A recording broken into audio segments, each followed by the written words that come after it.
러너스에 올라와 있듯이 두 가지죠. 하나는 옵션과 포지션이라고 하는 비디오를 보고 그걸 가지고 노트 필기를 올려야 됩니다. 그래서 노트 필기에 보면은 벌써 323명의 학생들이 올려놨어요. 그래서 내가 보는 즉시 다 지금 채점을 하고 있고 늦은 학생들도 다 그러니까 월요일 아니 일요일 밤 11시 59분까지 다 올리도록 하기 바랍니다. 그다음에 이제 또 하나가 여기에 있는 인터미디어 파이썬인데 어 이 파이썬 프로그램은 이 파이썬 데이터 캠프 진도는 내가 이야기를 했죠. 그러니까 여러분들한테 매주 데드라인이 있긴 하지만 그 데드라인이 지나서 내도 돼요. 예. 그래서 언제까지 내냐 하면은 중간고사가 끝나는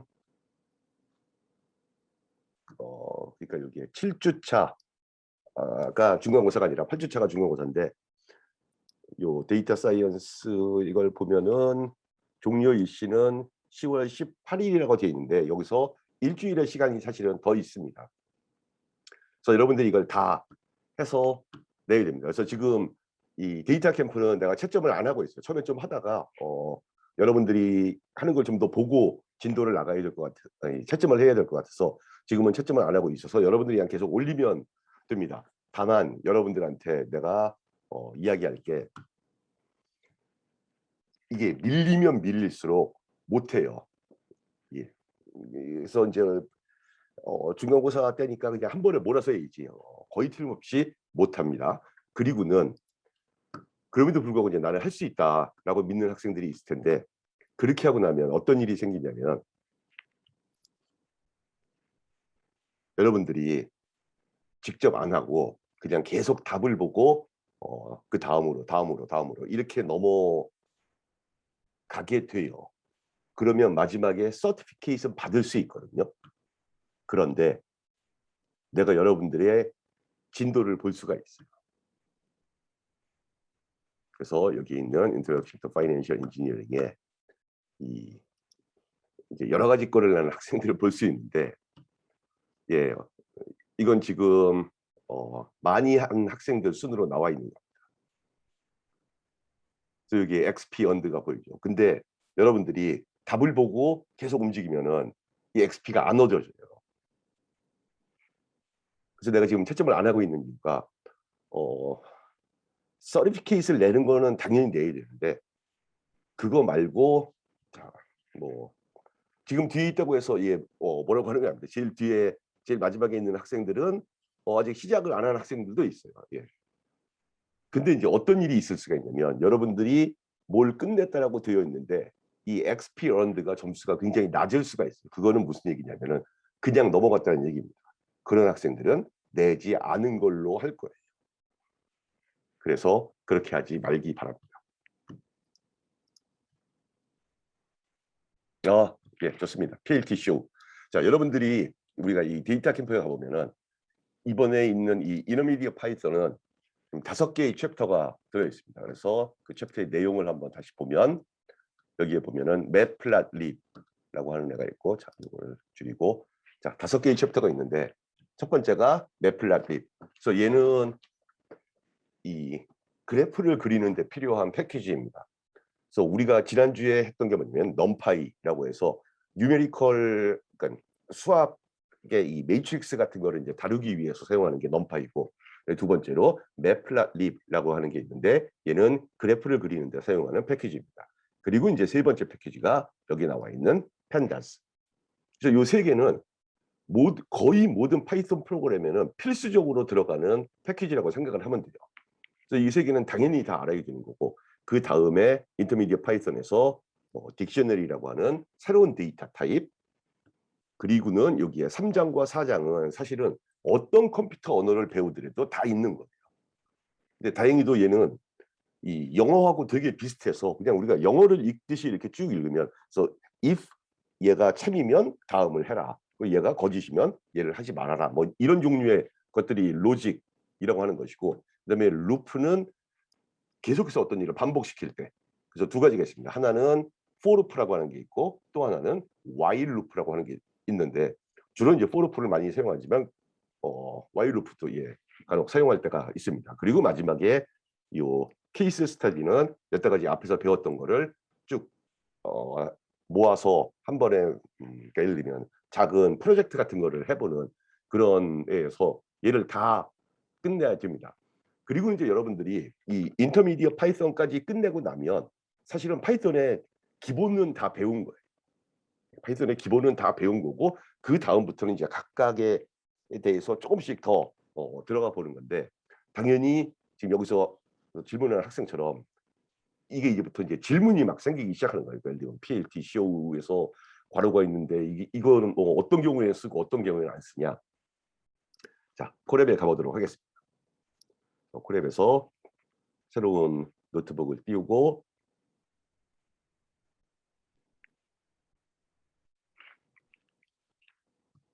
이쪽에 있는 연결 버튼을 누르면 연결이 되고 연결이 되는 도중에 그다음에 여기다가 import numpy as np 그다음에 import matplotlib.py 그래서 이거 좋은 게 뭐냐면은 좀 쓰다가 보면은 내가 뭘 쓰려고 하는지를 얘가 추측을 해서 가르쳐 줘요.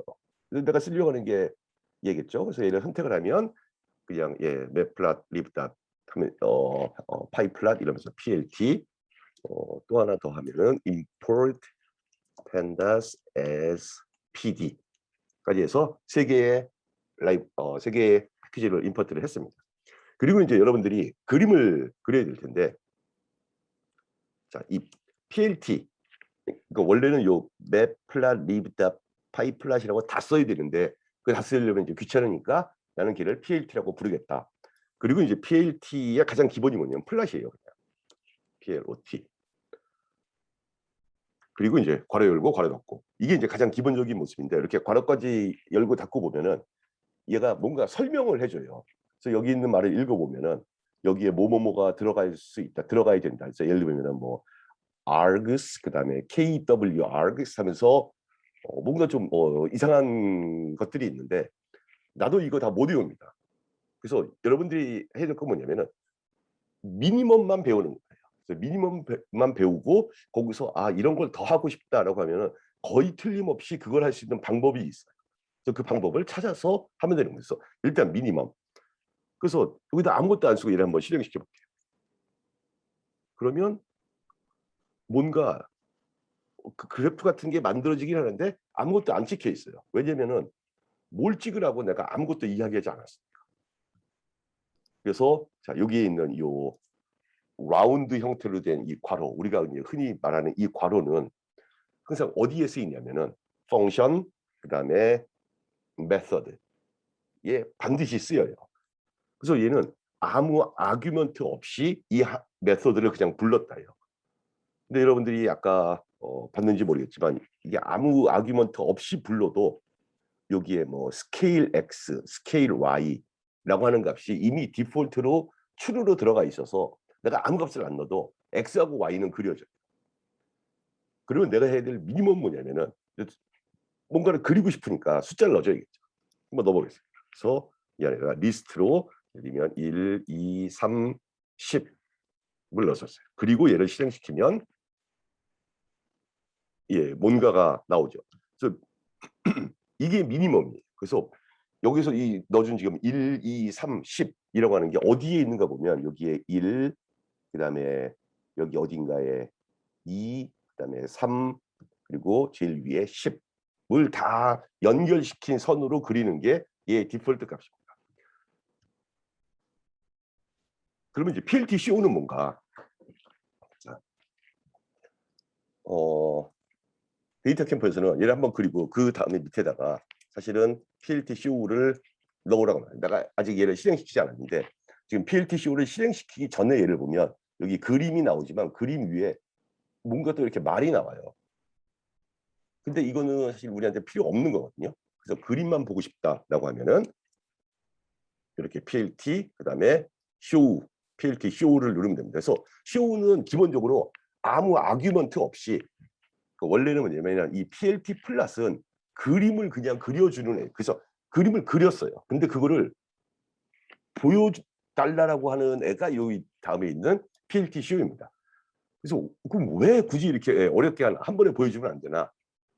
그 예를 보여주기 위해서 내가 여기다가 다른 걸 하나 더 적어서 예를 들면 PLT 플랫 괄호 열고 괄호 닫고 그리고 이 안에다가 다른 숫자를 한번 넣어보겠습니다. 예를 들면 2,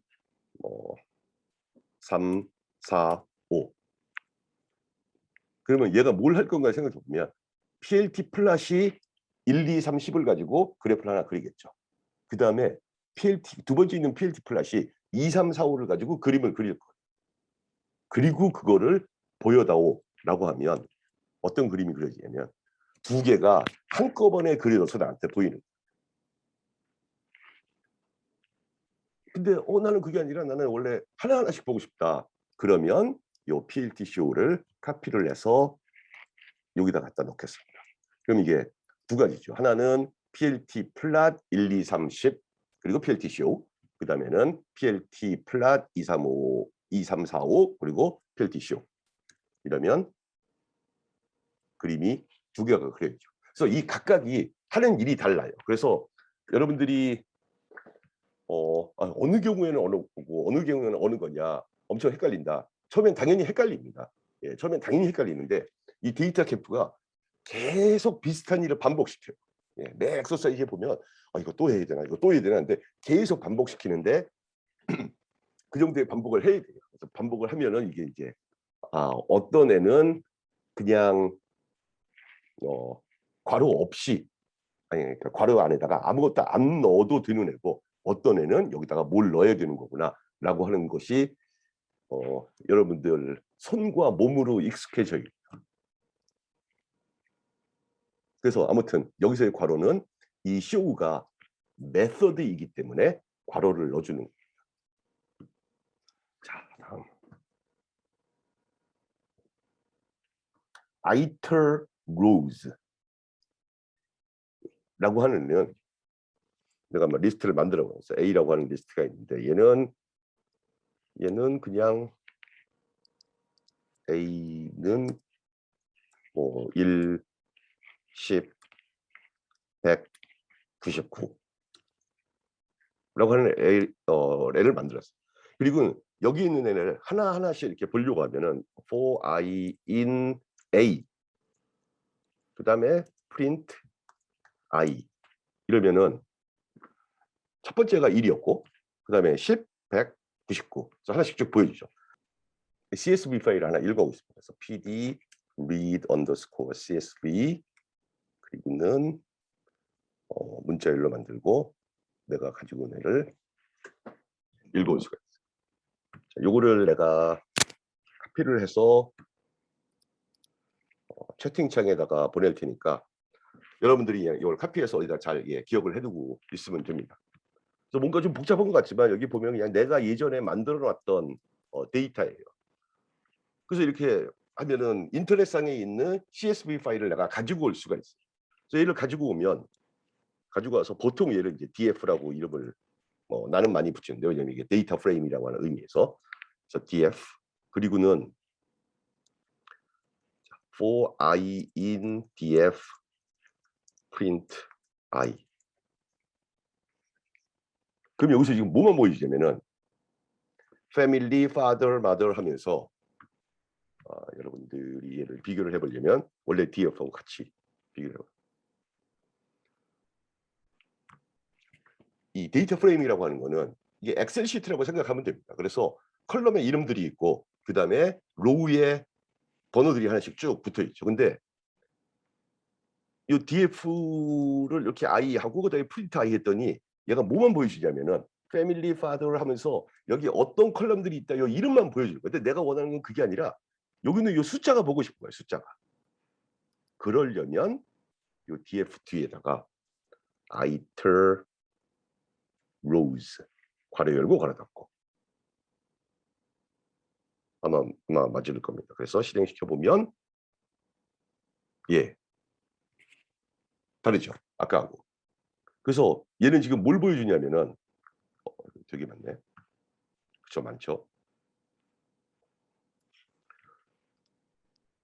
요 한 줄 한 줄씩을 지금 보여주는 거예요. 그러니까 요 0번 로우에 있는 애의 패밀리 번호는 몇 번, father는 어떤 숫자, mother는 어떤 숫자, 젠더는 뭐 하면서 그거를 하나하나씩. 그래서 요 제일 마지막 애가 아마도 잠깐만요.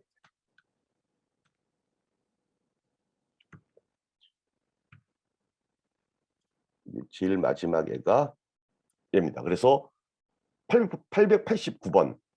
근데 889번이 아니라 사실은 890번일 거예요. 왜냐면은 얘가 0번부터 시작해서. 그래서 그 889번에 있는 애가 패밀리는 204, father는 62.5, mother는 63. 이런 식으로 해서 이게 사실 뭐냐면은 아버지의 키, 어머니의 키, 여기 키는 인치입니다. 그리고 그 자녀의 성별, 그리고 그 성별의 그러니까 그 아이의 키, 그리고 이 가족이 몇 명의 아이를 가지고 있나, 그리고 여기 보면 뭐 남자인가 여자인가, 뭐 이런 거를 이렇게 하나하나씩 보여주기 위해서 사용하는 방법이 여기 있는 아이털 로우즈예요. 예. 그러니까 얘는 펜다스에 밖에는 안 쓰여요. 다른 데는 없어요, 이런 게.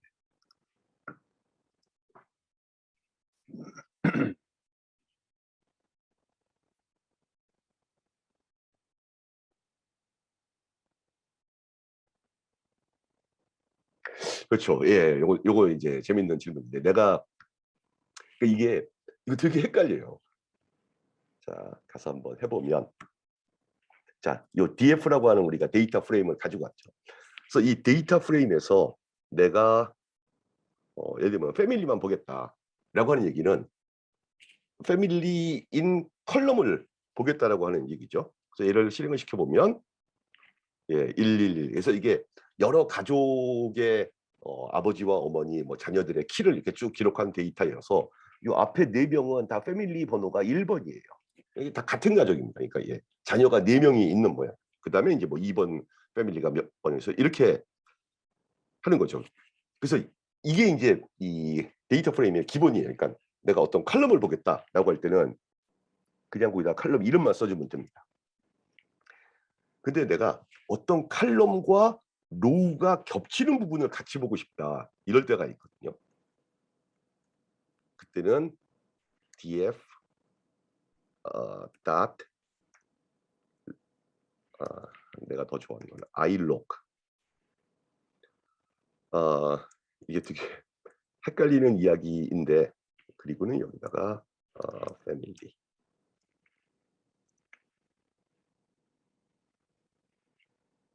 ilog이면은 이렇게 쓰면 family가 아니라 0번.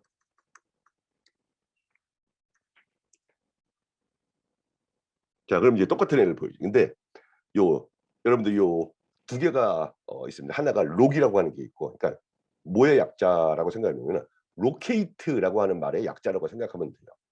그래서 어디 위치에 있는 걸 찾는다. 그래서 그냥 록이 있고 그다음에 여기 i자가 붙은, 그러니까 인티저를 사용한 로케이트 펑션이다라고 생각을 하면 됩니다. 얘는 로우와 컬럼을 둘 다 지정을 해줄 수가 있어요. 근데 그냥 쓸 때는 로우를 지정해 줄 수 있는 방법이 없어요. 그냥 컬럼만 써야 돼요, 항상. 굉장히 언인투이티브한데 이 만들어진 게 그렇게 만들어졌어요, 이 펜다스가. 그래서 여기에 bricks name length라고 하면은 새로운 컬럼을 만들 수가 있죠. 그래서 이렇게 브릭스에다가 이렇게 그러니까 모든 로우에 새로운 컬럼, 이거는 안 돼요.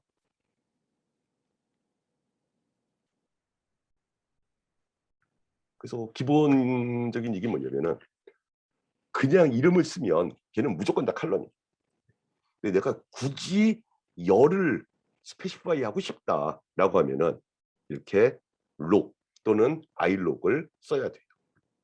이게 펜다스의 처음 헷갈리는 부분입니다. 그래서 여러분들이 다음 주가 아니구나. 그다음 주에 해야 될 게 뭐냐면은 데이터 매니플레이션 with pandas.라고 하는 챕터를 내가 다음 주에 어사인을 했는데 미리 해도 됩니다.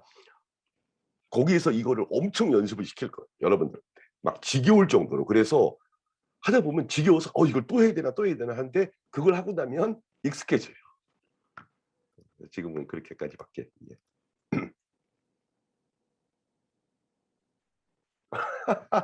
옵션과 포지션에서 포지션은 무슨 내용인가요? 비디오를 보세요. 예. 내가 뭘 가지고 포지션이라고 하는지. 재밌는 학생이네. 어? 포르프의 정확한 용도는 이미 여기서 이제 많이 느끼겠죠.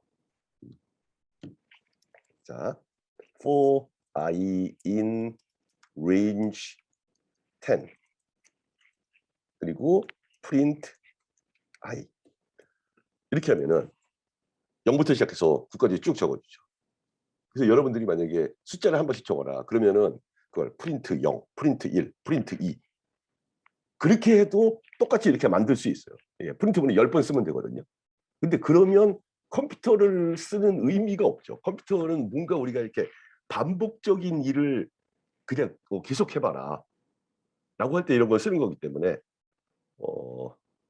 이게 포문의 의미입니다. 그래서 이걸 가지고는 뭘 할 수가 있냐면 예를 들면 여러분들이 1부터 10까지 더하면 55가 된다는 거는 뭐 거의 외워서 알고 있죠. 근데 그럼 1부터 100까지 더하면 얼마인가? 또는 1부터 1000까지 더하면 얼마인가?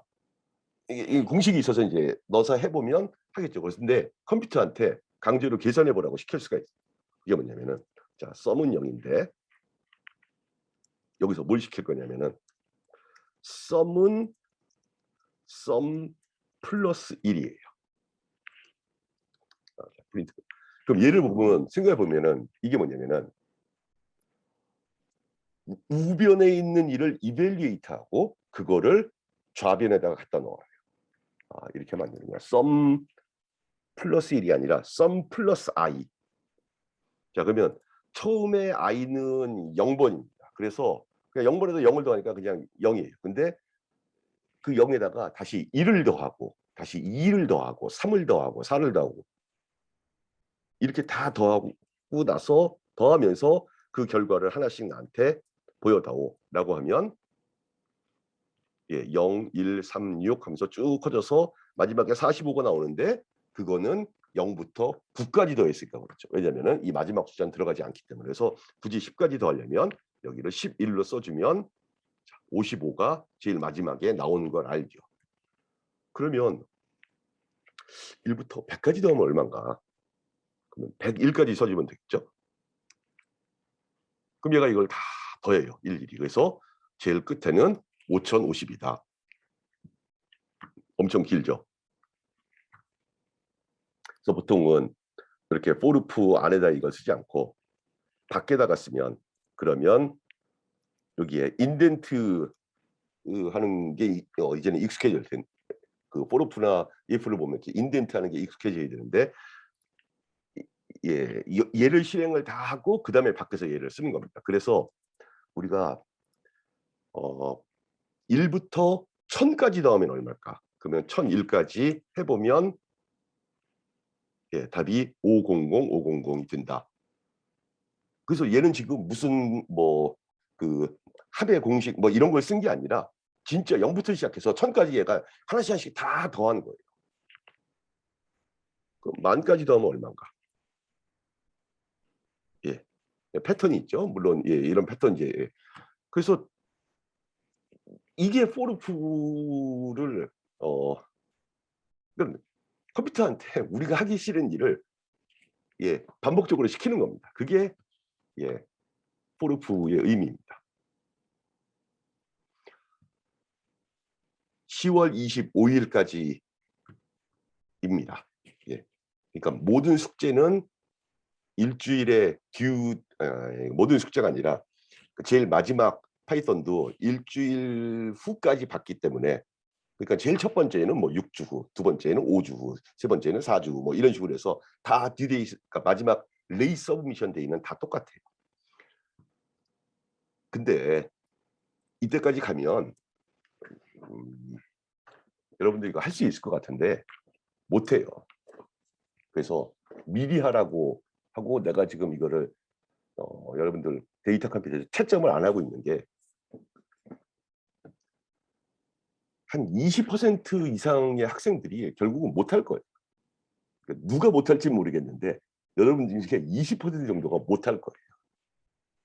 그래서 그 20% 안에 속하고 싶지 않으면 그 20%의 학생은 아마 오늘 수업에 참석하지 않은 학생이겠죠. 왜냐면은 방금 전에 누가 하나 나갔네. 120명, 100이 지금 우리 수업에 들어와 있는데 미리 하기 바랍니다.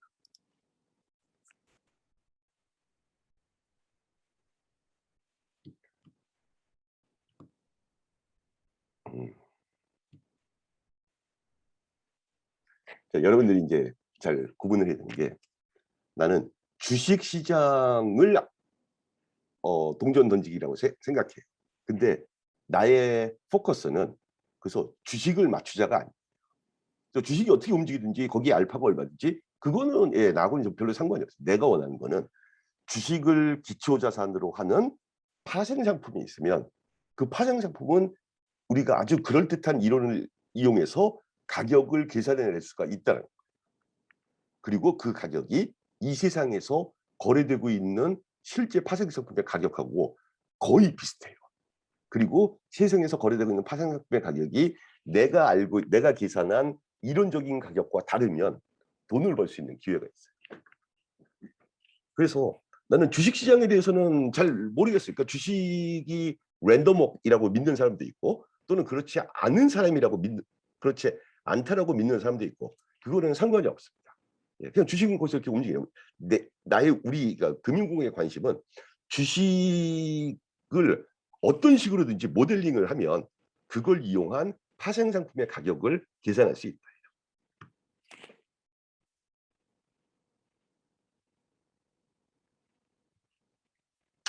딕셔너리는 기본적으로 순서를 상관하지 않아요. 그 얘기가 뭐냐면은 내가 아까 여기서 딕셔너리를 하나 만들었었는데 딕셔너리 이름이 B였죠.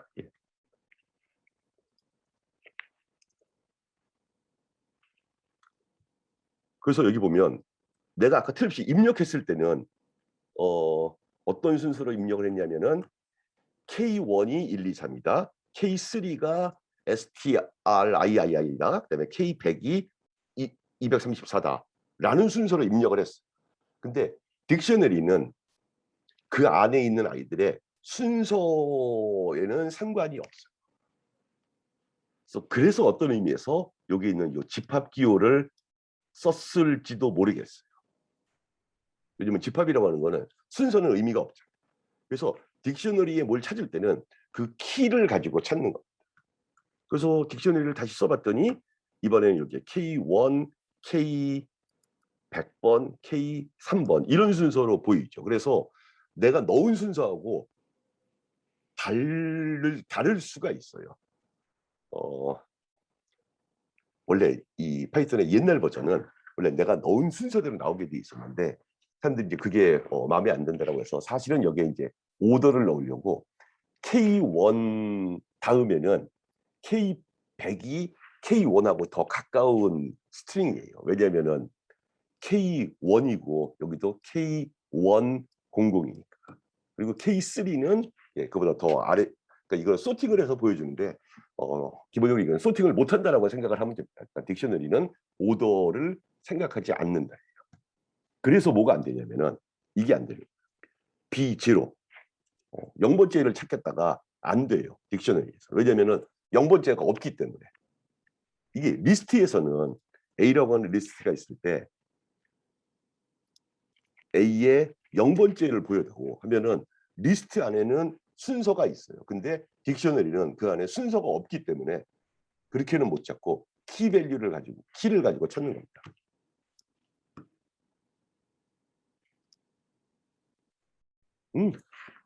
예, 여러분들 질문 굉장히 재밌었고 그 다음에 우리 요 게시판에 올라온 질문 중에서 내가 뭘 설명하고 싶었냐면 이거였던 것 같은데 이놈이 파이썬.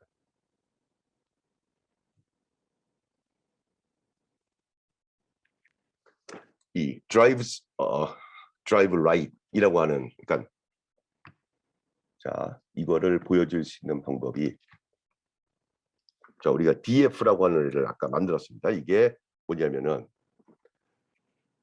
아버지의 키, 어머니의 키, 그리고 그 자녀의 성별, 그리고 그 자녀의 키. 그래서 나중에 우리가 아마 이 데이터를 사용할 기회가 있을 텐데, 이게 이제 머신러닝이 시작하면서 이 데이터가 굉장히 역사적으로 의미가 있는 데이터입니다. 그래서 이 데이터로부터 뭐가 만들어지냐면은 회귀 분석, 리그레이션이라고 하는 말이 만들어져요. 이 데이터를 처음 컬렉트한 사람이 이걸 분석하고는 여기다가 이게 리그레스 하는 경향이 있는 것 같다라고 하면서 리그레션이라고 하는 말이 만들어지는데, 자, 내가 여기서 보여주고 싶은 거는, 자, DF의 젠더 부분을 한번 보겠습니다. 그래서 DF 젠더 하면은 이렇게 남자냐 여자냐, 메일이냐 피메일이냐가 쭉 있는데, 여기다가 뭘 할 수가 있냐면 이 젠더가 메일인, 이렇게 쓰면 안 되고, 이게 문자로 메일이, 그러니까 이 DF 젠더는 기본적으로 이렇게 890개의 M이냐 F냐 M이냐 F냐인데, 그거를 다 M하고 같냐 아니냐를 물어볼 수가 있어요. 그러면 얘가 뭘 주냐면은 true false 값을 돌려줍니다. 그래서 그 첫 번째 로우에 있는 애가 하필 M이면 true, 그리고 M이 아니면 false. 그래서 true와 false 값을 이렇게 쭉 돌려줘요. 그러면 이걸 이용해서 뭘 할 수가 있냐면은, DF가 있는데, 이 DF는 이 데이터 프레임 전체입니다. 여기다가 내가 조건을 주는 거예요. 그래서 그 조건이 뭐냐면은 바로 얘가 조건. 그리고 이거 자체가 뭘 줄 건지 우리 아는 게, 어떤 애는 true, 어떤 애는 false, 이런 값을 줄 겁니다. 그래서 그 조건에 맞는 아이들만 보여다오. 이게 지금 두 스텝인데, 요 지금 브래킷 안에 있는 애가 이 어떤 조건을 만드는 문장이고, 이 조건에 이 조건을 만드는 문장을 이벨리에이트하고 나면은 여기 보듯이 수많은 true와 false들이 나올 텐데, 얘가 그 로우가 true면 보여주고 그 로우가 false면 안 보여줘요. 그래서 이를 실행시켜 보면은 누구만 나오냐면은 젠더가 M인 경우만 뽑혀져 나와요.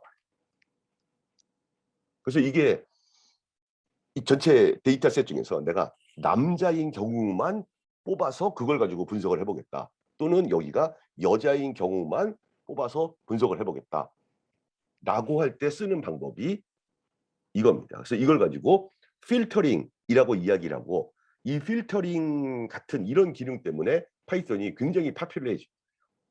그러지 않으면 원래 어떻게 해야 되냐면은 이거를 하나하나씩 보고 포르플 돌려야 돼요. 포르플 돌려야 돼요. 그래서 첫 번째가 젠더가 메일이면 이거 전체를 어디다 기억시켜 놓고, 그다음에 두 번째가 피메일이면 얘는 그냥 기록 안 하고, 이런 식으로 이걸 하나하나씩 해야 되는데, 그거를 요 문장 하나로, 그러니까 이 문장이 처음 보면 되게 헷갈려요. 근데 요걸 둘로 나눠서 생각을 하는 겁니다. 그래서 만약에 내가 요 첫 번째 문장, 자, 다시 한번 해볼게요. df gender까지만 쓰면은 그냥 그 안에 있는 값을 보여줘요. 근데 여기다가 이게 이번에는 female을 해보겠습니다. female과 같냐 안 같냐를 물어보면, 첫 번째가 메일이었기 때문에 얘는 false가 나오죠. female이 아니니까, F가 아니니까. 그래서 이렇게 true와 false를 갖는 값을 쭉 만들어줘요. 그리고는 이거를 어떤 변수에 저장을 시킬 수가 있습니다. 그래서 예를 들면 뭐 컨디션이다 라고 하는 변수에 내가 만약 저장을 시켰으면, 자, df 그다음에 브래킷 하면서 이 브래킷 안에 뭘 넣을 거냐면은 true, 그러니까 컨디션들이 쭉 들어가는 거예요. 그래서 여기다가 컨드라고 쓰면 이 컨디션에 해당하는 애가 이 브래킷 안에 들어가 있기 때문에 true에 해당하는 로우는 보여주고 false에 해당하는 로우는 보여주지 않는 그런 애를 만들어낼 수가 있다는 거예요. 그래서 내가 얘를 만약에 df 뭐 2다라고 새롭게 저장을 시키면, 그러면 df는 그대로 있어요. 그래서 원래 데이터는 그냥 890개의 로가 있는데 DF2는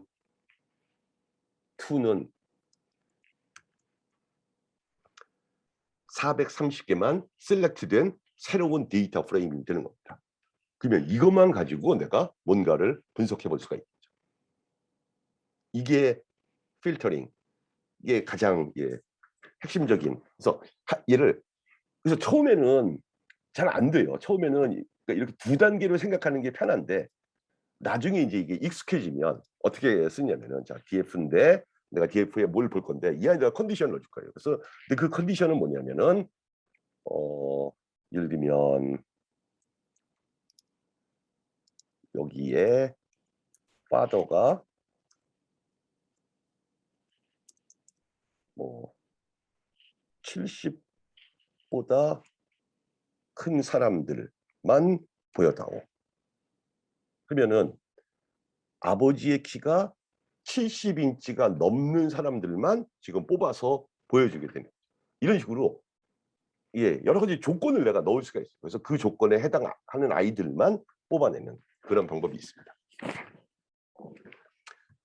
이게 내가 여러분들이 요 놓치기 쉬운 요 Q&A에 올라와 있는 이야기를 다시 설명을 한 겁니다.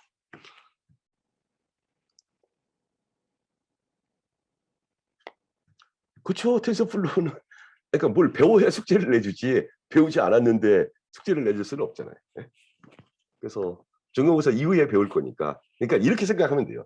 중간고사 이전까지는 내가 여러분들한테 금융공학이라고 하는 거를 설명을 하는데 금융공학은 그 나름대로의 이론이 있어요. 그래서 옵션의 가격은 이렇게 되어야만 한다라고 하는 티어레티컬한 백그라운드를 가진 그 무엇을 그리고는 근데 이 세상에는 아까 어떤 학생이 나한테 그러면 주식시장에 알파가 없는 거 라고 생각하느냐라고 물었듯이 이 세상에 이걸 프레딕트할 수 있다라고 믿는 사람들도 있거든요. 그래서 우리가 해볼 거 뭐냐면 텐서플로우를 가지고 이 세상을 프레딕트를 해보려고 하는. 그래서 원래 이 세상을 프레딕트하는 방법으로는 다른 방법들이 많이 있습니다. 그래서 주식하는 사람들을 보면 이렇게 차트를 보고 이게 올라갈 거다 내려갈 거다 예측하는 사람들도 있고 또는 어떤 사람들은 그 회사의 재무제표를 보고 펀더멘털한 걸 보고 얘가 올라갈 거다 내려갈 거다 이렇게 맞추는 사람들이 있는데 우리는 뭐 그런 사람들 거는 여러분들이 뭐 다른 데서 배우면 되는 건데 좀 더 어드밴스드 됐다라고 믿는 머신러닝을 이용해서 한번 프로젝트를 해보자. 그래서 나는 어느 쪽이 맞을지 사실은 모르겠어요. 그러니까 하나는 이론적인 배경을 둔 옵션의 가격을 이야기할 거고 또 하나는 순수하게 데이터를 보고 미래를 예측해보자. 그게 우리의 커다란 두 개의 이야기거든요. 근데 이 텐서플로우를 가지고 미래를 예측하려면 파이썬을 알아야 돼요. 그래서 중간고사 기간 이전에 파이썬을 계속 넣어 놓는 겁니다. 그리고는 여러분들이 이걸 양쪽을 다 가지면 그걸 가지고 앞으로 뭔가 해볼 수 있겠죠. 뭐 내가 뭐 이걸 해라라고 해서 여러분들한테 뭐 돈 버는 방법 이런 거다 이런 거는 못 가르쳐 주는데 내 이야기를 이렇게 잘 듣다 보면은 그렇게 미래를 예측하는 게 아니라 그런 걸 도와줌으로써 어 높은 연봉을 받을 수 있는 그런 기회가 있을 수 있겠구나라고 하는 걸 느낄 수가 있을 겁니다.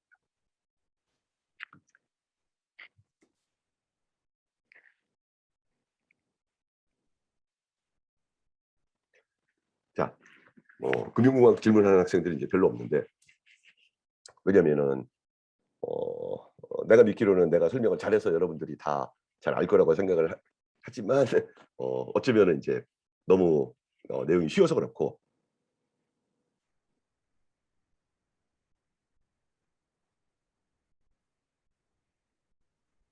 그렇죠. 이제 이 부분을 어 한번 다시 이야기를 해 보겠습니다. 내가 들은 예 중에 프랑스 파리로 가는 비행기표 예가 있었죠. 그래서 여러분들이 6개월 후에 프랑스 파리를 여행을 하겠다. 그래서 비행기표를 사는 게 아마 거의 첫 번째 해야 할 일이에요. 그래서 비행기표가 하나가 100만 원이다. 그래서 여러분들은 이제 그거 가지고 이제 만족을 합니다. 그러니까 100만 원을 주고 살 가치가 있다라고 생각하니까 100만 원을 주고 산 거겠죠. 근데 누구의 입장에서 생각을 해보면은 이 항공사의 입장에서 생각을 하는 거예요. 항공사에서 표 하나에 100만 원을 받겠다라고 이야기한 거는 예를 들면 100만 원 곱하기 좌석이 뭐 200개가 있다 하면은 얼마가 나오나? 100만 원, 1000만 원, 2억? 예. 2억 원의 돈이 항공사로 들어오겠죠. 근데 비행기를 띄우는 데는 당연히 돈이 들 거예요. 그래서 거기에 승무원들, 예, 약간 파일럿도 있고 뭐 스튜어디스도 있고 그런데 월급 줘야죠. 그다음에 비행기를 많은 경우에 보면은 항공사가 가지고 있는 게 아니라 렌트를 해. 빌려요. 그래서 매달 얼마씩 갚아 나가요.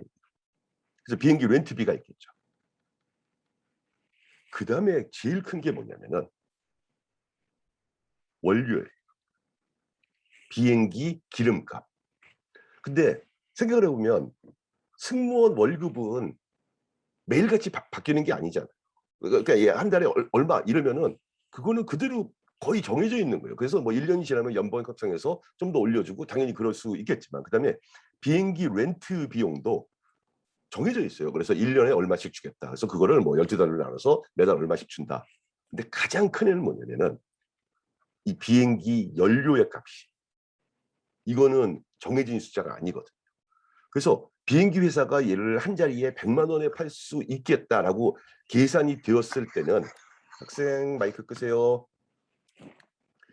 이 다른 애들, 그러니까 승무원한테 뭐 얼마 뭐나 이게 가격이 얼마가 들지 모르지만 예를 들어서 승무원 뭐 5천만 원, 비행기 렌트 1억, 그다음에 원료 3천만 원 이러면은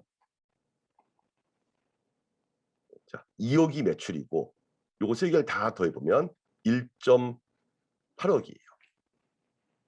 만약에 우리가 요 원료값이 3천만 원이다라고 하는 거를 확신할 수 있으면 그러면 이 비행기 회사는 오케이 하면서 이거를 이 비행기를 띄우겠다라고 하면은 2억 매출이고 1억 8천이 비용이니까 비행기를 한번 띄울 때마다 2천만 원씩의 이익이 생길 겁니다. 그러면 이 2천만 원 가지고 이제 그다음 뭐 비행기를 더 확충을 한다든지 뭐 직원들 교육을 시키는지 뭐 여러 가지 해서 이 정도면은 그냥 적정한 이익이라고 생각을 하는 거예요. 내가 만약에 원료의 가격을 3천만 원으로 고정할 수 있다. 근데 이 비행기는 6개월 후에 뜨는 비행기. 그래서 어떻게 할까? 가서 선도 계약을 하는 거예요. 그래서 내가 3천만 원, 그러니까 내가 사용할 것만큼의 기름의 양이 있겠죠. 그래서 만약에 그게 잘 모르겠어요. 뭐 100배럴인데 만약에 그걸 내가 3천만 원에 살 수 있다라고 하면 100배럴을 3천만 원에 사겠다라고 계약을 하는 겁니다. 그리고 나서는 이 선도 계약에 페이오프가 그려지는 거예요. 얘는 누구냐면은 6개월 후, 여기 6개월 후에 그 기름의 가격이. 그래서 나는 3천만 원에 사기로 했는데 기름 가격이 막 올라서 5천만 원이 돼버린 거야. 근데 그럼에도 불구하고 나는 3천만 원에 사기로 했기 때문에 3천만 원에 그냥 사면 돼요. 근데 만약에 이렇게 생각을 해보죠. 이 항공회사에 있던 사람이 그래서 그럼 나 이거 해지 안 하고 그냥 그때 가격으로 살게 라고 했는데 만약에 5천만 원으로 올랐다. 기름의 가격이. 그러면 여기 있는 이 숫자를 계산해 보면 승무원 급여 5천만 원, 비행기 렌트비 1억, 그다음에 원료비로 5천만 원을 쓰고 나면 남는 게 없어요. 0원이에요. 그래서 그러면 이제 손해를 뭐 손해를 보는 건 아니지만 아무튼 이익을 못 보죠. 근데 반대로 기름값이 내려서 1,000만 원이 돼 버렸다. 이러면 이번에는 돈을 벌어요. 왜냐하면 여기 5천만 원, 여기에 1억, 그 여기 3천이 아니라 여기가 1,000만 원이 되는 거예요. 그러면 토탈 들어간 게 1억 6천밖에 안 되니까 2억에서 1억 6천을 빼면은 4천만 원이나 이익이 생기는 거죠. 그래서 이게 하나의 방법이에요. 그냥 나는 해지 같은 거 안 한다. 그냥 난 그때 가격으로 사겠다. 그리고 나는 미래가 나한테 좋을 거라고 믿는다. 그런데 대부분의 비행기 회사들은 해체를 합니다. 왜냐하면은 이익을 볼 때 이익을 보는 건 좋죠. 근데 손해를 볼 때 손해를, 그러니까 그러니까 나한테 유리할 때 더 많은 이익을 보는 건 누구나 다 선호하는 일이죠. 근데 나한테 불리할 때 손해를 보면 이게 그때 한번 손해 보는 게 아니라 이게 커지면 그냥 그 회사가 망해버려요. 근데 비행기 회사가 기름값이 올라가고 내려가는 것 가지고 그거 가지고 지금 그 사람들의 가지고 있는 리소스를 쓰기에는 너무 그 사람들의 리소스가 적어서 차라리 그러지 말고 우리는 연료 가격의 움직임, 연료값이 올라가든지 내려간다든지 하는 그것에 관한 리스크는 다른 사람에게 넘겨버리겠다. 이게 해지인 겁니다. 그래서 그 리스크를 넘겨버리면 이 회사는 기름값이 올라가든 내려가든 상관없이 그냥 항상 2천만 원씩만을 버는 거예요. 그리고는 다른 걸 가지고 경쟁을 하는 거죠. 그래서 노선을 더 늘린다든지 다른 쪽에 리소스. 그리고는 그럼 이 리스크를 누가 받냐? 이 리스크는 스페큘레이터들이 받아줘요. 그래서 어떤 사람은 기름값이 올라갈 거라고 믿는 사람도 있고 떨어질 거라고 믿는 사람도 있고 그 사람들이 그 리스크를 나는 그러니까 여러분들이 리스크라고 생각하면 리스크는 항상 나쁜 거라고 생각하는데 내가 말하는 리스크는 사실은 uncertainty. 그래서 불확실한 게 그냥 리스크인 겁니다. 이 항공회사 입장에서 이 원료에 대해서 해지를 하지 않으면 사실은 이익을 볼 수도 있어요. 그러니까 이 원래 기대되는 원래 이익은 2천만 원인데 기름값이 내려가면 4천만 원을 벌 수도 있어요. 그것도 리스크예요. 근데 이들이 원하는 건 그런 종류의 리스크, 그러니까 4천만 원이 될 수도 있고 0원이 될 수도 있고 그런 종류의 리스크는 우리는 다른 사람에게 전달해 버리겠다. 어떻게? 이 포워드 계약에서 롱 포지션을 취함으로써 우리는 그 언서티티는 다른 사람한테 넘길 거고, 그래서 다른 사람들이 그걸 가지고 베팅을 해서 누구는 기름값이 올라가면 돈을 벌고 누구는 기름값이 내려가면 돈을 벌고 또 그 반대는 돈을 잃고. 그래서 그건 당신들의 문제라고 리스크를 트랜스퍼할 수 있다. 만약에 선도 계약이라는 게 없으면 그냥 한국에서는 그냥 기름값이 오르면 망하는 거고 기름값이 내려가면은 돈 더 많이 버는 거고. 그게 해지를 했다는 거에 의미입니다. 실제로 실현된 가격은 신경 쓰지 않는 거군요. 그래서 이거를 이제 실제로 실현된 가격은 누가 신경 써야 되냐면은 스페큘레이터들은 신경을 써야 돼요. 왜냐면 이 페이오프 자체에서 생각을 해보면 이 페이오프가 이렇게 그려지는 이 그림이 이렇게 그려지는 거여서 이걸 롱 포지션을 가진 사람은 이거만큼 이익을 봐요. 가격이 올라가면. 근데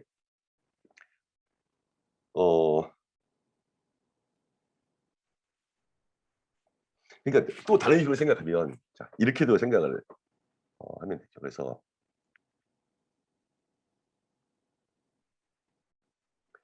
이 항공회사가 원료를 3천만 원 정도면 적정하다. 그러면 우리는 2천만 원의 이익이 남는다라고 생각을 했는데 선도 계약을 했어요. 그래서 3천만 원에 나는 롱 포지션을 하겠다. 기름이 필요하니까. 근데 기름 가격이 5천만 원으로 올라 버린 거예요. 그러면 오케이. 5천만 원 주고 진짜 원료를 사. 예. 어디 가서 5천만 원 주고. 그런데 나는 얘를 실행시켜 버리는 거예요. 그러면 여기에 2천만 원만큼 현금이 들어오잖아요. 그래서 이 2천만 원 가지고 이 5천만 원의 일부분을 냈으니까 결국은 3천만 원으로 산 것과 동일한 효과가 난다. 이렇게 해서 해지를 했다라고 얘기를 하는 겁니다. 그래서 이 해지가 사실은 어려운 게 실제로 이거를 하다 보면 여러분들이 그래서 이런 경우가 일어나면 되게 행복할 것 같죠. 그래서 그러면 이거 이렇게 원유가 3천만 원에서 5천만 원으로 올라갈 것 같은데 네가 그걸 잘 생각해서 미리 해지를 해놨구나. 근데 반대 일이 일어나면 어떤 일이 있냐면은 자, 해지 안 해. 예, 롱 포지션 안 해놔.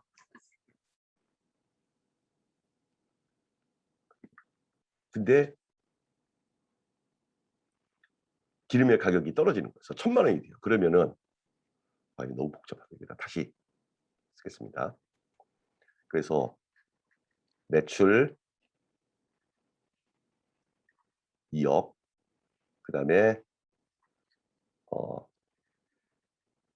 다른 비용 1억 5천, 그리고는 연료비 0.3억 3천. 내가 예상되는 이익은 0.2억. 이게 내가 생각하는 모습인데 지금 얘가 문제가 되는 거죠. 그래서 내가 든 얘는 이렇게 롱을 해놓으면 여기가 3천만 원이어서 5천만 원이 되면 그러면 5천만 원이니까 그냥 5천만 원으로 기름을 사고 그다음에 여기에서 2천만 원을 벌 수 있으니까 그러면 결국 3천만 원밖에 안 든 것이다 라고 생각할 수 있다라고 얘기를 했어요. 그런데 또 어떤 경우가 있었냐면은 똑같이 롱 포지션을 해놨는데 가격이 1,000만 원으로 떨어진 거야. 그러면 1,000만 원을 주고 연료를 사요. 그러니까 0.1억을 주고 연료를 사요. 그리고는 여기서 2천만 원만큼 손해를 보는 거예요. 그래서 토탈 비용은 3천만 원이다 라고 생각을 할 수가 있습니다. 이걸 가지고 해지라고 얘기하는데 이거는 이 해지를 할 때는 반드시 윗사람들의 승인과 이런 거를 잘 받아놔야 돼요. 잘못하면 잘려요. 왜냐하면은 이 경우는 좋아요. 왜냐면은 연료가 5천만 원이 됐는데 그걸 결국 3천만 원으로 산 것 같은 효과를 보게 만들었기 때문에 위에 있는 분들이 잘했다라고 얘기할 거예요. 근데 문제는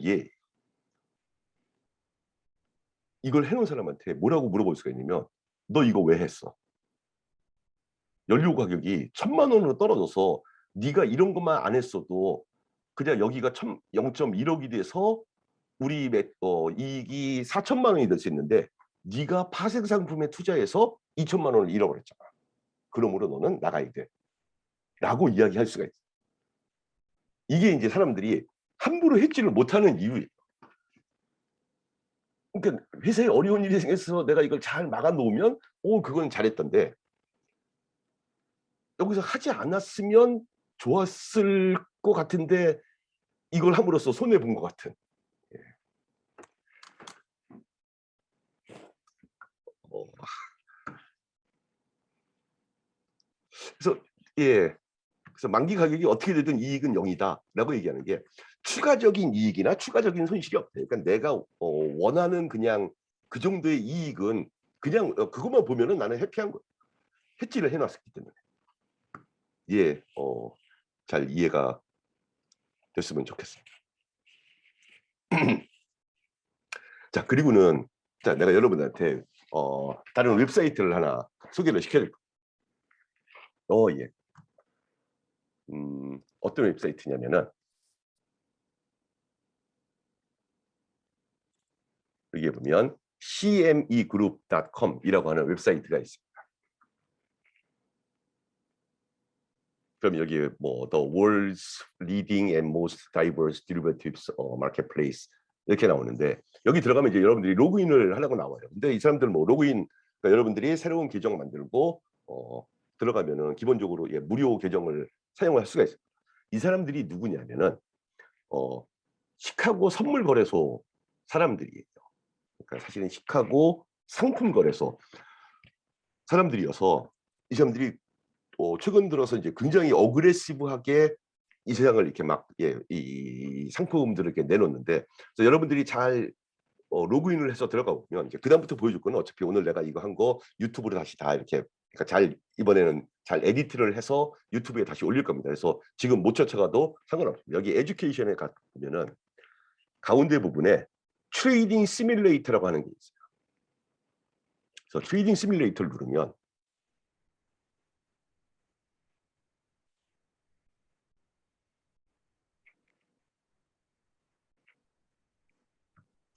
여기에 나 같은 경우 지금 practice account 하고는 이런 주가가 뭐 주가인지 뭔지 예, 주식 비스무리한 게 뜨죠. 이게 실제 데이터예요.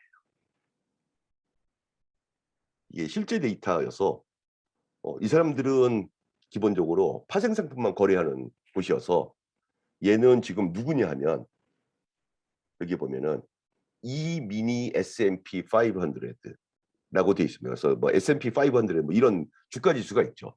근데 그게 이제 원래는 굉장히 그래서 이 사람들이 어떻게 하는지 이제 커스터머들을 끌어들이기 위해서 그거를 이렇게 좀 적은 돈을 투자해도 그러니까 적은 증거금으로 시작할 수 있도록 그렇게 만들어 놓은 게 얘고, 그거 말고 뭐 이 미니 네스닥면은 그건 다른 종목, 그러니까 다른 종목이고 이렇게 여러 개들이 있습니다. 그리고 여기에 지금 보면은 위에 에쿼티 인덱스라고 해서 얘는 주가 지수인데 그거 말고 예를 들면 에너지에 들어가면 여기에 아까 내가 얘기했던 WTI 크루드 오일, 그다음에 여긴 보면은 브렌트 크루드 오일. 그래서 브렌트는 저 영국 부근 어디에서 나는 유전에서 그쪽에서 나는 원유의 가격에 대한 선물 가격들이에요, 얘네들이. 그래서 이 사람들이 여러분들이 이 어카운트를 만들고 여기 들어가면은 이 사람들이 여러분한테 돈을 줍니다. 그 돈이 얼마냐면은 여기 있어요. 프랙티스 어카운트 디테일 하고는 금액이 10만 불이니까 100만, 1000만, 억 여러분들한테 1억 원씩을 줘요. 물론 진짜 돈이 아닙니다. 예, 여러분한테 가상으로 1억을 주고는 여러분들이 이걸 가지고 트레이딩을 할 수가 있어요. 여기에서. 그러니까 트레이딩을 하는 것처럼 시뮬레이트를 할 수가 있습니다. 지금은 안 돼요. 왜냐면은 이 데이터가 아마 10분인가 20분 정도 딜레이 돼서 나오는 데이터인데 오늘 우리 수업, 그러니까 우리 수업은 항상 토요일이고 그래서 미국 시장은 지금 문을 닫았기 때문에 지금은 주문을 내도 안 돼요. 그래도 이제 주문을 어떻게 내는 걸 한번 보면 여기에 보면 요 트레이드라고 하는 버튼이 있어서 이 트레이드를 누르면 내가 어떤 종목, 그래서 ESG1 이게 지금 여기에 있는 요 이 미니 S&P 500을 나타내는 앤데, 그리고는 만기는 2021년 12월인 선물 계약 얘는.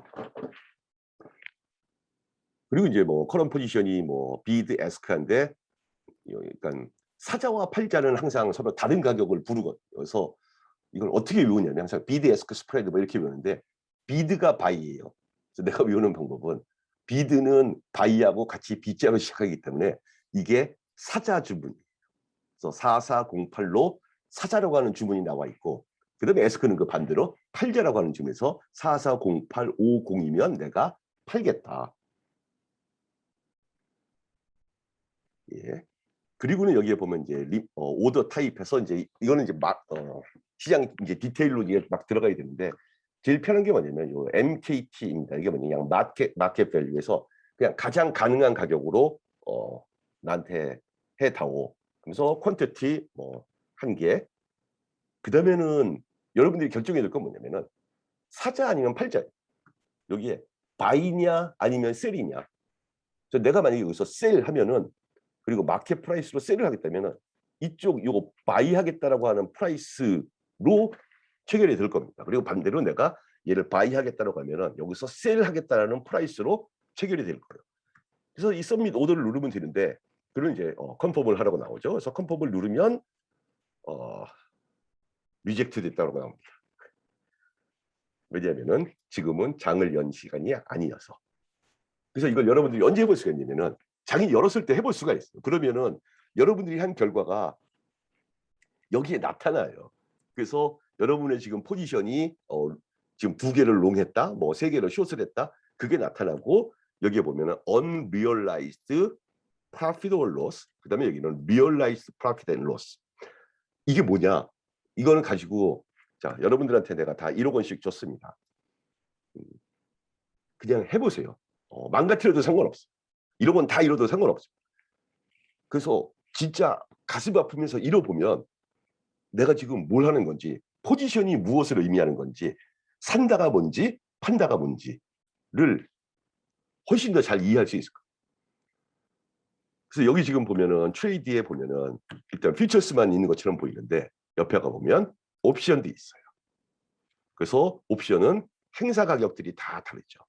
그래서 내가 이러한 행사 가격의 애를 마켓 프라이스로 사겠다 또는 팔겠다를 할 수가 있는데, 옵션은 항상 뭘 선택하냐면 풋옵션인가 콜옵션인가를 선택을 해야죠.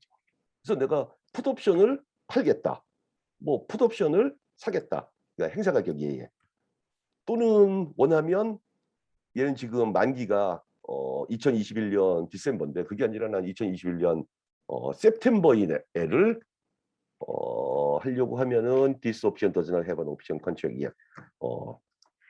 얘는 아직 그러니까 얘만 지금 스트라이크 프라이스가 있는 옵션이 거래가 돼. 이런 식으로 여러분들이 직접 해볼 수가 있어요. 그래서 우리가 앞에서 했던 지금 첫 주, 그러니까 두 번째 주, 세 번째 주, 오늘이 세 번째 주인데 거기에서 뭐 선도 계약, 뭐 콜옵션, 풋옵션, 롱, 숏 이랬는데, 우리는 추석 연휴여서 우리는 놀지만 이 사람들은 안 놉니다. 이 사람들은 추석 연휴가 아니기 때문에 적절한 시간에 들어가서 해보면은 이 그래프가 리얼타임으로 움직이고 여러분들이 거기에 대해서 베팅을 해볼 수가 있어요.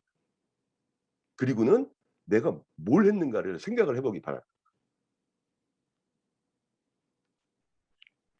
그래서 돈을 잘 벌 수 있으면 좋겠죠. 근데 중요한 건 여기서 돈을 버는 게 아니라 콜옵션을 산다는 게 무엇이구나, 콜옵션을 판다는 게 무엇이구나, 이런 걸 여러분들이 이걸 통해서 좀 더 느꼈으면 좋겠습니다.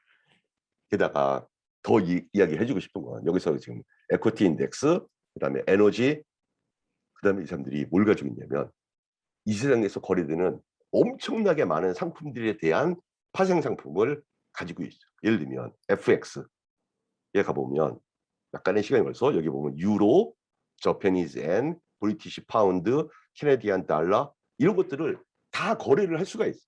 그거에 대한 선물 거래들. 게다가 더욱더 놀라운 건 요즘 학생들, 그러니까 학생들뿐만 아니라 우리나라 전체가 뭐 비트코인 뭐 이런 거에 엄청 관심이 많죠. 비트코인에 대한 선물 거래도 있습니다. 여기 보면은 비트코인 있죠. 그다음에 이게 아마 이더리움이라고 하는데, 걔네들에 대한 선물 거래도 이 세상에서 이미 사람들은 다 거래를 해요. 그래서 여러분들이 비트코인 거래를 하는지 안 하는지 모르겠는데, 난 비트코인의 가격이 떨어질 것 같다, 숏을 하면 됩니다. 그래서 내가 맞으면 진짜 돈을 벌 수 있어요. 우리는 역시 학교에서 하는 수업이고 여러분들한테 여기다가 진짜 돈을 걸게 하고 싶지는 않고 이걸 가지고 연습을 해보세요. 그리고 생각을 해보세요.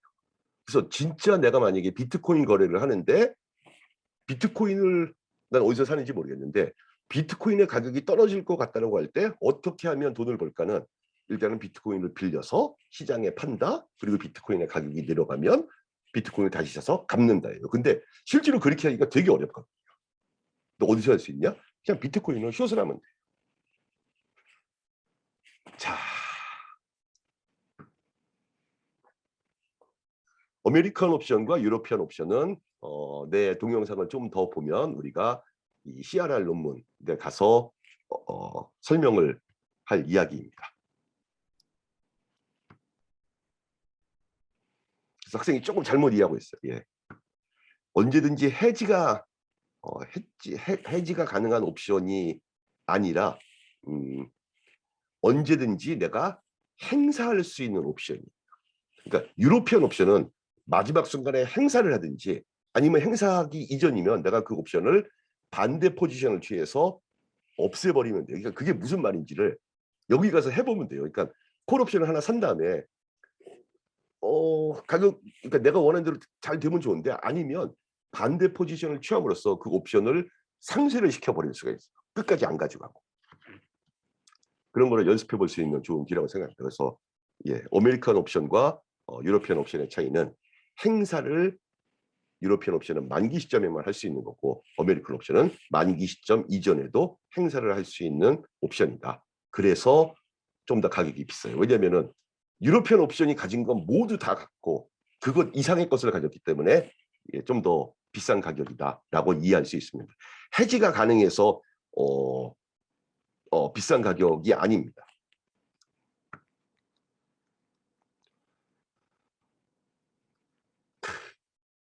아직 발견하지 못한 건가요? 아니면 불가능한 건가요? 이거 진짜 어려운 질문인데 여러분들 그거 아세요? 고등학교 때 아마 배웠을 때 우리 이제 2차 방정식이 어떻게 푸는지 다 알죠.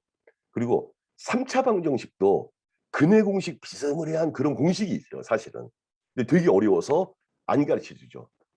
그리고 4차 방정식도 그런 공식이 있대요. 난 본 적이 없는데. 3차 방정식까지는 봤는데. 근데 5차 방정식부터는 일반적인 솔루션이 없다라고 하는 거를 누군가가 증명을 해 놨대요. 그래서 5차 방정식보다 더 높은 고차 방정식은 제너럴 솔루션이 불가능하다는 걸 증명을 해 놨는데 아메리칸 옵션에 대해서는 일단 첫째, 정확한 가격을 계산하는 식이 없습니다. 근데 이게 아직 발견하지 못한 건지 아니면 불가능한 건지는 증명을 못 했어요. 그러니까 블랙쇼일드가 하는 방법대로 하면 안 풀려요. 근데 그렇다고 해서 불가능한가인지는 이게 수학이어서 누가 이런 것은 불가능합니다라고 딱 증명을 해 놓으면 그냥 이거 불가능하니까 우리는 안 해라고 할 텐데 그래 놓은 사람이 없기 때문에 아직도 수많은 사람들이 아메리칸 옵션의 가격을 계산하는 방법을 찾으려고 노력을 하죠. 물론 유로피안 옵션의 가격을 찾으려고 노력하는 사람도 여전히 많이 있습니다. 그러니까 블랙쇼즈 포뮬러가 비록 가장 많이 현재 사용되는 방법이긴 하지만 그거에 대해서 다른 의견을 가지고 있는 사람들도 있습니다.